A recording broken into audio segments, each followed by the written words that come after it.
এখানে দেখো এটা হলো আমাদের সবচেয়ে গুরুত্বপূর্ণ একটা বিষয়, সেটা হলো সূক্ষ্মকোণের জন্য ত্রিকোণমিতিক অনুপাত। আমরা সূক্ষ্মকোণের জন্য ত্রিকোণমিতিক অনুপাতগুলো কি আসে সেটা আমরা দেখছি। এখানে দেখো এই শব্দের প্রত্যেকটা পরিবার, একটা হলো সূক্ষ্মকোণ, সূক্ষ্মকোণটা কি আমরা দেখছি, এরপর ত্রিকোণমিতিক অনুপাতগুলো কি সেটাও আমরা দেখছি, সমকোণী ত্রিভুজটা কি সেটাও আমরা দেখছি, এবং সমকোণী ত্রিভুজের বাহু এবং কোণ কিগুলো হয় সেটাও আমরা দেখছি। এখন এই প্রত্যেকটা সকল মানে উপাদানগুলোর সাথে, হ্যাঁ, টার্মগুলোর সাথে আমরা এখন কি করব, একটা সম্পর্ক স্থাপন করব। এটাই হলো ত্রিকোণমিতির মূল এবং একদম ফাইনাল কথা। এখন আমরা আসো দেখি আমরা ত্রিকোণমিতিতে বাহু মানে ত্রিকোণমিতি আমরা কি বলছিলাম, প্রথম আলোচনায় বলছিলাম যে ত্রিকোণমিতি একটা ত্রিভুজের বাহু এবং কোণগুলোর মধ্যে কি একটা সম্পর্ক স্থাপন করে। ঠিক আছে, ওই সম্পর্কটা কে স্থাপন করে, ত্রিকোণমিতি। তাহলে ত্রিকোণমিতিটা ত্রিকোণমিতি দ্বারা আমরা কি বুঝতেছি, কিছু ত্রিকোণমিতিক অনুপাত আছে। তাহলে আমরা এটাই দেখব ত্রিকোণমিতিক অনুপাত দ্বারা ত্রিভুজের বাহু এবং কোণগুলোর মধ্যে কি সম্পর্কটা তৈরি করে। তাহলে দেখি আমরা কি কি ত্রিকোণমিতিক অনুপাতগুলো দেখছি। আমরা একটা হলো সাইন ত্রিকোণমিতিক অনুপাত দেখছিলাম, আরেকটা হলো কস ত্রিকোণমিতিক অনুপাত দেখছিলাম, আরেকটা হলো টেন ত্রিকোণমিতিক অনুপাত দেখছি, আরেকটা হলো খট ত্রিকোণমিতিক অনুপাত দেখছি, আরেকটা হলো সেক, আরেকটা হলো কোসেক। ঠিক আছে, কোসেক। এই ছয়টা ত্রিকোণমিতিক অনুপাত আমরা দেখছি ত্রিকোণমিতিক অনুপাতের আলোচনায়। এখন পরবর্তীতে আমরা এই ত্রিভুজটা ধরো একটা ত্রিভুজ, যে এই ত্রিভুজের এই কোণটা হলো কি সমকোণ, আর এই কোণটাও কি সূক্ষ্মকোণ। ঠিক আছে, আর এই কোণটাও কি সূক্ষ্মকোণ। ক্লিয়ার? এখন আমরা কোণের নামকরণ কিছু মানে বর্ণ দ্বারা ব্যবহার করি নামকরণের ক্ষেত্রে। সে বর্ণগুলো কি ছিল, আলফা ছিল, বিটা ছিল, গামা ছিল, এরপরে কি ছিল, পাই ছিল, ওমেগা ছিল। এখান থেকে প্রচুর পরিমাণ ব্যবহার করা হয় যে কোণের নামটা, সেটা হলো থিটা। আমরা থিটা দ্বারা মনে করো এই কোণটার নাম দিলাম আমরা থিটা কোণ, আর আরেকটা বর্ণ সে এই কোণের নাম দিলাম আমরা কি আলফা কোণ। ঠিক আছে, এই দুইটা বর্ণ দ্বারা আমরা দুইটা কোণকে কি করলাম, প্রকাশ করলাম। আর সমকোণটা কি, এটা হলো সমকোণটা। আচ্ছা, তার মানে ত্রিভুজটার নাম দাও, ধরো আমি এই ত্রিভুজের নাম দিলাম, এটা হলো এ বাহু, এ শীর্ষ, এটা হলো বি শীর্ষ, এটা হলো সি শীর্ষ। ঠিক আছে, তার মানে আমরা বলছিলাম যে সূক্ষ্মকোণের সাপেক্ষে যে সমকোণের বিপরীতে যে বাহুটা থাকবে সেটা হবে কি অতিভুজ। এটা কোনো কি নাই, মিস নাই। তার মানে এই বাহুটা আমাদের হলো অতিভুজ। এই বাহুটা আমাদের কি অতিভুজ।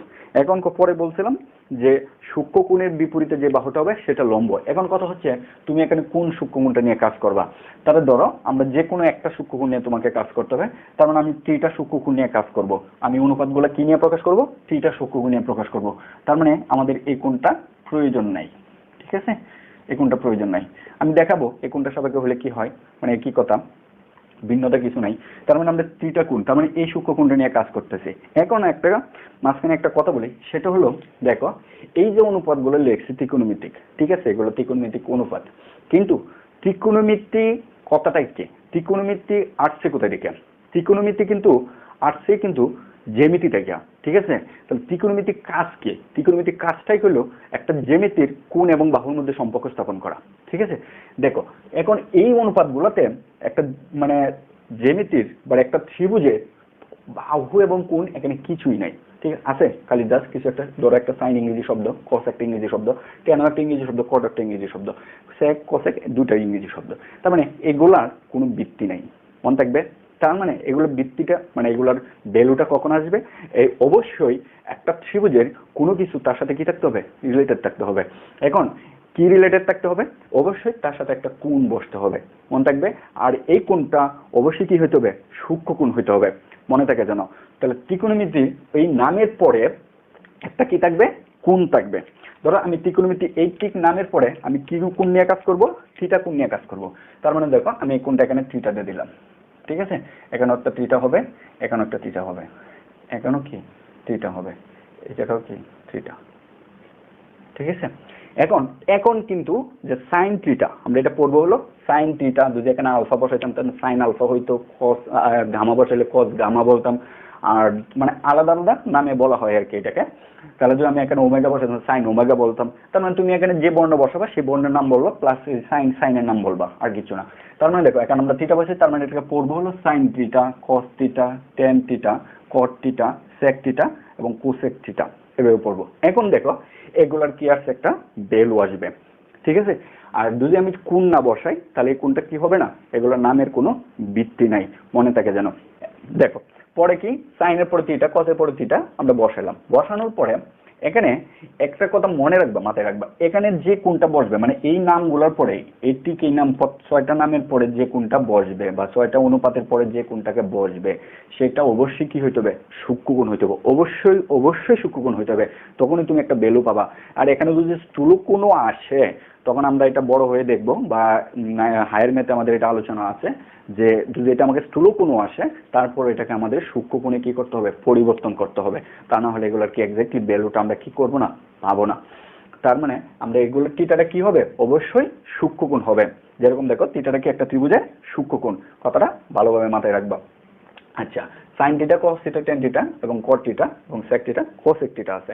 এখানে আরেকটা কথা বলে রাখি, সেই কথাটা হলো ধরো আমাকে একটা সাইন থিটা অনুপাত আছে, ঠিক আছে, তাহলে এই সাইন থিটা অনুপাতের এখানে ধরো একটা পাওয়ার দিল যে সাইন স্কয়ার থিটা দিল, তুমি কিন্তু এটা যা এটা সমান সমান সাইন থিটা এর উপর কি হোল স্কয়ার দিতে পারো, একই কথা। কিন্তু তার মানে এটা বোঝাবে না যে এই স্কয়ারটা, আমরা তো যেটা কাজ করি, ধরো তোমাকে যদি বলা হয়তো যে এ বি হোল স্কয়ার বলতাম, ঠিক আছে, তার মানে এটা কি বোঝায়, এটা সমান সমান বোঝা হলো এই স্কয়ারটা এর উপরেও হবে বি এর উপরেও হবে, মানে এক কথায় হলো ব্র্যাকেটের ভিতরে যা গুণাকারে থাকবে সবগুলোর উপরে কি হবে, এই স্কয়ারটা হবে। কিন্তু এই ত্রিকোণমিতিতে এই কানে একটু ব্যতিক্রম, এখানে এই স্কয়ারটা সবার উপরে হবে না, এখানে এই সাইনের উপরে স্কয়ার থিটা দেওয়া যে কথা, সাইন থিটার উপরে হোল স্কয়ার দেওয়া একই কথা। কেন আমাদের এই কাজটা ব্যতিক্রম, কারণ কারণ এই সাইনের যে সাইন আমাদের দেওয়া আছে, এই সাইনের থিটা ছাড়া এর কোনো ভ্যালু নাই বা ভিত্তি নাই, ঠিক আছে। এই কারণে সাইন এবং থিটা এর পরে যে কোণটা থাকবে এই সম্পূর্ণটা হবে একটা অনুপাত, সাইন এবং থিটা মিলেই হবে একটা অনুপাত, মনে থাকবে এটা আলাদা আলাদা কোনো রাশি না, এটা সম্পূর্ণটাই কি একটা রাশি। কারণ এই থিটা ত্রিকোণমিতিতে এই সাইন ছাড়া এই থিটার কোনো এক্স্যাক্টলি কোনো কিছু প্রকাশ করে না, আবার এই থিটা ছাড়া সাইন কোনো এক্স্যাক্টলি কোনো কিছু প্রকাশ করে না। তার মানে এটা দুইটাকে তোমরা কখনোই ভিন্নভাবে বিবেচনা করবে না। আশা করি বুঝতে পারছো যে এখানে এই কাজটা কি, যে বলটা তোমরা সবাই ম্যাক্সিমামরাই করে থাকে, যে এখানে সাইন স্কয়ার থিটা যে কথা, সাইন থিটা একই কথা। কেন না, কারণ যদি আমাদের এর উপরে হোল স্কয়ার দিত তার মানে আমরা এ স্কয়ার লিখতে পারতাম, কারণ কি এটা একটাই রাশি, সেখানে সেম সাইন থিটা কি একই রাশি, এখানে থিটা এবং সাইন কিন্তু আলাদা না, কথাটা মাথায় থাকে যেন। আশা করি বুঝতে পারছো বিষয়টা কি।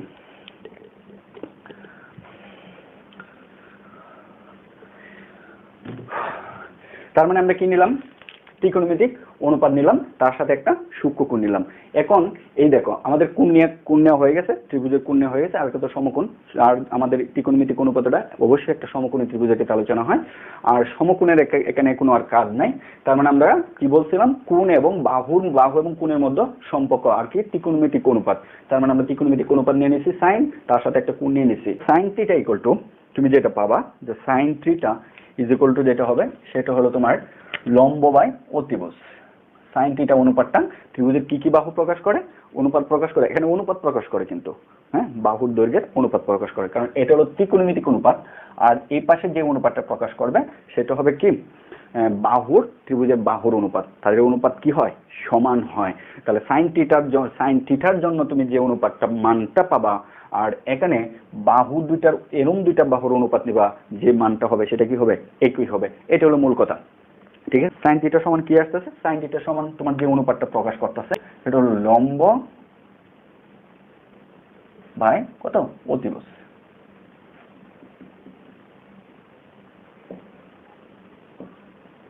লম্ব বাই অতিভুজ।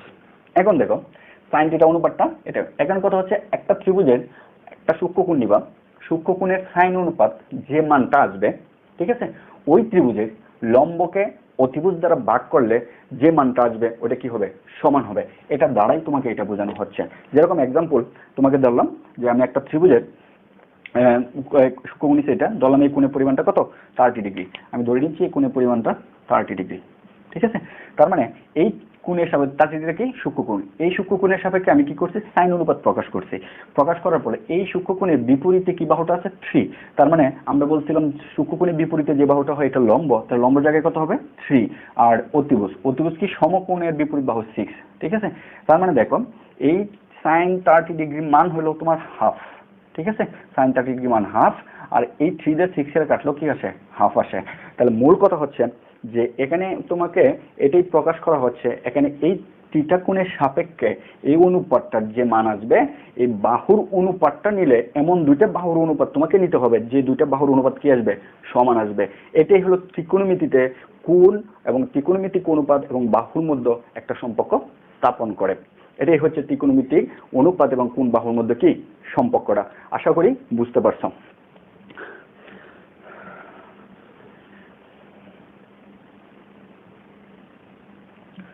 আসো আমাদের মূল আলোচনা চলে যাই। সেই মূল আলোচনাটা কি, আমরা বলছিলাম যে সাইন। তাহলে সাইন কি অনুপাত, ত্রিভুজের কি কোণ দুইটা বাহুর মধ্যে অনুপাত প্রকাশ করে, লম্ব এবং অতিভুজের মধ্যে অনুপাত প্রকাশ করে। ঠিক কসও কি করে, এরকম দুইটা বাহুর মধ্যে অনুপাত প্রকাশ করে। সেটা কি, ভূমি বাই অতিভুজের মধ্যে অনুপাত প্রকাশ করে।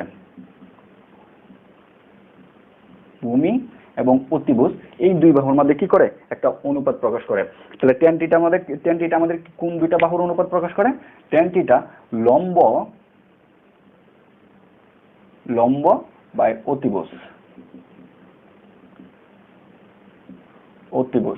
ঠিক আছে, এই দুইটা বাহুর মধ্যে অনুপাত প্রকাশ করে। তার মানে cot থিটা কি, cot থিটা তোমাদেরকে যে দুইটা বাহুর মধ্যে অনুপাত প্রকাশ করবে, cot থিটা হলো তোমার যে tan থিটাটা বলে লিখছি, tan থিটা হলো লম্ব বাই অতিভুজ না, এটা প্রকাশ করে তোমার হলো লম্ব বাই ভূমি, tan থিটা, ঠিক আছে, লম্ব বাই ভূমি এই দুইটা বাহুর মধ্যে অনুপাত প্রকাশ করে। তাহলে cot থিটা কোন দুইটা বাহুর অনুপাত প্রকাশ করবে, cot থিটাটা হলো এই tan এর উল্টাটা, মানে হলো ভূমি বাই লম্ব, ঠিক আছে, ভূমি বাই লম্ব। এরপরে দেখো আমাদের যে কাজটা হবে সেটা হলো sec থিটা, ঠিক আছে। তাহলে sec থিটা কোন দুইটা বাহুর অনুপাত প্রকাশ করে, sec থিটা হলো তোমার অতিভুজ বাই ভূমি, অতিভুজ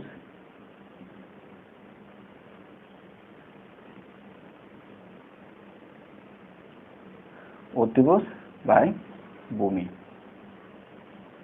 এই দুইটা বাহুর মধ্যে অনুপাত প্রকাশ করে। cosec থিটা কি, অতিভুজ বাই লম্ব,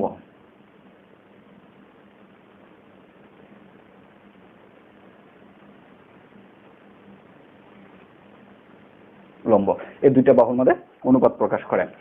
তাহলে আশা করি বুঝতে পারছো যে আসলে সাইন থিটা কেন লম্ব বাই অতিভুজে ভূমিটাই বাহুর দুইটার অনুপাত প্রকাশ করে, আর বাকি সেম প্রত্যেকটা অনুপাতের ক্ষেত্রে কেন এই বাহু দুইটার অনুপাতই প্রকাশ করে। তাহলে আমি আরেকবার সম্পূর্ণটা বলতেছি, সেটা হলো একটা সমকোণী ত্রিভুজ লাগবে, সমকোণী ত্রিভুজের যে কোনো একটা সূক্ষ্মকোণ তোমাকে লাগবে, ওই সূক্ষ্মকোণের সাপেক্ষে ত্রিকোণমিতিক অনুপাতগুলো প্রকাশিত হয়, অন্যথায় কি ত্রিকোণমিতিক অনুপাতের কোনো ভ্যালু নেই।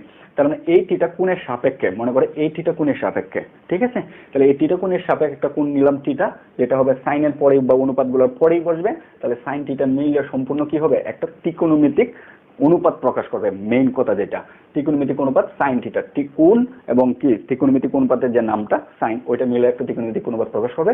ওইটার যে মান আসবে, ওই যে ত্রিভুজের কোণের সাপেক্ষে তুমি অনুপাতটা প্রকাশ করছো, ওই ত্রিভুজের এমন দুইটা বাহু আসবে যে দুইটা বাহুর অনুপাতের মানটা কি হবে, সমান হবে। আশা করি বুঝতে পারছো যে এখানে কাজটা কি হয়েছে। এটাই হলো সাইন থিটা ইকুয়াল টু লম্ব বাই অতিভুজ, cos থিটা ইকুয়াল টু ভূমি বাই অতিভুজ, tan থিটা ইকুয়াল টু লম্ব বাই ভূমি, আর cot থিটা হলো ভূমি বাই লম্ব, sec থিটা ইকুয়াল টু অতিভুজ বাই ভূমি, আর cosec থিটা হলো অতিভুজ বাই লম্ব, ঠিক আছে। এখানে এই কথাটা। এখন দেখো আমরা এটাকে একটা এই ত্রিভুজের মাধ্যমে তো কোনটা থিটা নিছি, তার মানে এই ত্রিভুজের বাহুটা প্রকাশ করি। দেখো আমরা এখন লিখতে পারি যে, দেখো তাহলে সাইন থিটা এই ত্রিভুজের ক্ষেত্রে, তাহলে সাইন থিটা এই ত্রিভুজের থেকে কি লিখতে পারি, এই ত্রিভুজের ক্ষেত্রে লিখতে পারি, দেখো লম্ব বাই অতিভুজ, আমরা কোন কোণ নিছি, থিটা কোণ, তাহলে এই ত্রিভুজের থিটা কোণের সাপেক্ষে লম্ব কোণটা, এটা হলো লম্ব, তাহলে এটা লিখে নাও, এই বাহুটা কি লম্ব। এই সূক্ষ্মকোণের সাপেক্ষে এর বিপরীত বাহু এটা, সূক্ষ্মকোণের বিপরীত বাহু ছিল লম্ব, তার মানে লম্ব হলো এটা, তার মানে আমরা বলতে পারি লম্ব বাই অতিভুজ। আর সমকোণের বিপরীত বাহু অতিভুজ, তার মানে আমরা কি বলতে পারি, এবি বাই এসসি। তাহলে এবি যে দৈর্ঘ্য হবে আর এসসি দৈর্ঘ্য সেম হবে, তাহলে এটা সমান সমান কি বলতে পারি, ভূমি বাই অতিভুজ। তাহলে ভূমিটা কি, এই কোণের সাপেক্ষে যেহেতু এটা লম্ব এটা অতিভুজ, তার মানে এটা কি ভূমি, তার মানে বিসি বাই, তুমি বলতে পারো কত হবে, বিসি বাই অতিভুজ মানে হলো এসসি, ঠিক আছে। আর tan থিটা লম্ব বাই ভূমি, লম্ব কোণটা এবি আর ভূমি কোণটা বিসি, তার মানে সমান বলতে পারি আমরা এই ত্রিভুজের ক্ষেত্রে এবি বাই কত, বিসি, ঠিক আছে, সমান সমান আমরা এটার ক্ষেত্রে কয়টার ক্ষেত্রে বলবো, কত, ভূমি বাই লম্ব, তার মানে BC by AB, BC by হলো এবি সমান সমান, এখানে তোমাকে sec থিটা যেটা অতিভুজ বা ভূমি, বা তার মানে এসি বাই কত, বিসি, এসি এসি বাই হলো বিসি, আর cosec থিটার কি, অতিভুজ বাই লম্ব, তার মানে এসি বাই কত হবে, এবি, এসি বাই এবি। এই হলো তোমার মানে ত্রিকোণমিতি মানে অনুপাতগুলা একটা ত্রিভুজের বাহুর অনুপাতগুলোর মধ্যে কিভাবে সম্পর্কটা হয়। তাহলে আশা করি তোমরা বুঝতে পারছো যে ত্রিকোণমিতিক অনুপাতটা একটা ত্রিভুজের ক্ষেত্রে কোন দুইটা বাহুর অনুপাত প্রকাশ করে। এটাই হলো তোমার ছিল মূল আলোচনা। আর এটা তোমাদের জন্য মানে ত্রিকোণমিতি শিক্ষার জন্য প্রথম এবং একদম প্রাইমারি ধাপ। এটা তোমাদের মনে রাখতে হবে হবে হবে এবং হবেই, কারণ এগুলো ছাড়া আমাদেরকে ত্রিকোণমিতি কোনো অঙ্কই কি করা যাবে না, ক্যালকুলেশন করা যাবে না। এখন এগুলো এই বাহুর অনুপাত দুইটা মনে রাখার জন্য বিভিন্নভাবে বিভিন্ন টেকনিক ইউজ করা হয়। আমি তোমাকে কোনো টেকনিকের সাজেস্ট করবো না, এক্স্যাক্টলি এই অনুপাতটার জন্য। আর একটা কথা মনে রাখবে, এটা সূক্ষ্মকোণ, এই কোণের সাপেক্ষে এই অনুপাতটার জন্য ওই ত্রিভুজটার বাহু দুটো অনুপাত কি আসে এটা তোমাকে এক্স্যাক্টলি মনে রাখতে হবে। এরপরে আসো, আমার এটা ছিল হলো ত্রিকোণমিতিক অনুপাত কোণের বাহুর মধ্যে যে সম্পর্কটা, এটাই ছিল সম্পর্কটা।